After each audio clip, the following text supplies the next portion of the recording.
नमस्कार। आज नुआ वीडियो को आपण मन स्वागत। मो उमा आज आम बनैबा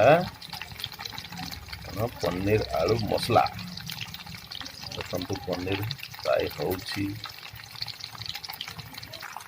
देखु पनीरटा बाजी हो जाइछि। तापर आम काढ़दबा पनीरटा को आम बाहर करदबा। बाहर करके तापर आलू फ्राए करवा। भजा होइतबा पनीर को आम हलदी पानी रे पकेकी रखिबा। आलू को बाजिया पई छाणिया पई पकेवा। वाओ देखंतु आलू को पूरा भाव में बाजी होइछि। पूरा परोटा काटी करछि। भाई दादी पकड़ते आलू ये घाटी दियो। ये भल सिझु फ्राए हो जाओ। फ्राए होला देखिए मसला कषा समय रख दियो।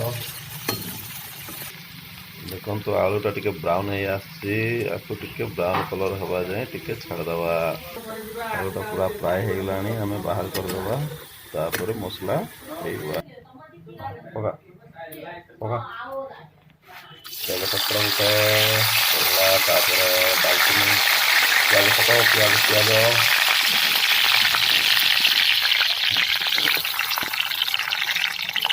प्याज पड़ला। तापर लंका पड़ो।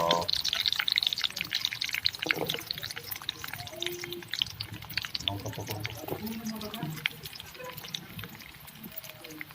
प्याज लंका पड़गला।